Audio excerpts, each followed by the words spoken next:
Today we got breaking news from the Federal Reserve that I believe gives us the answer to when XRP will see the flip the switch moment. That's the number one question that has always been asked in this community. I want to talk to you about what the Federal Reserve and Ripple are doing right now to put XRP on the map. If you do like talking about Ripple and XRP and quick updates, type an X in the comment section, click that like button, and let's get into it. We got massive news coming out of the Federal Reserve here today talking about how they're looking at payment accounts that would grant crypto and fintech companies like Ripple access to Fed payment rails. Now, for those that haven't been doing research over the years on what's been going on with Ripple and XRP and the Federal Reserve specifically, may look at this and say, okay, big deal. That's a nothing burger. That the Federal Reserve wants to make payment accounts that would grant crypto and fintech companies access to Fed payment rails, but it is just the opposite of that. This is a major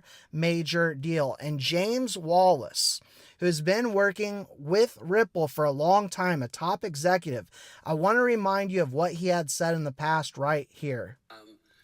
Others was like the rise of other CBDCs. So I do work in the US. We work with the Fed, and we work with the academic a number of universities that also work with the Fed and geopolitical. James Wallace from Ripple. Listen very closely. Let's play it one more time. Others was like the rise of other CBDCs. So I do work in the US.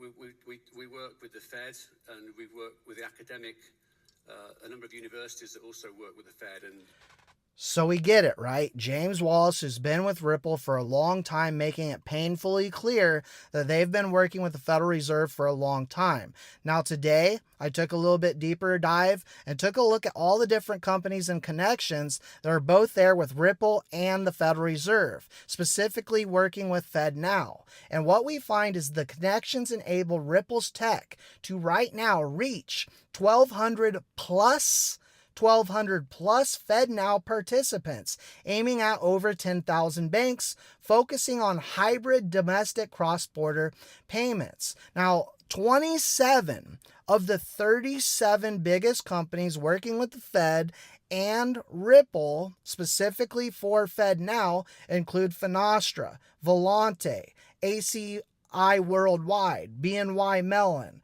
We take a look at US Bank and many others, right? But we get the point. Their connections run wide, they run deep. And today I put out a post on top of what Sistine Research put out. As Sistine Research put out, Evernorth, which we just did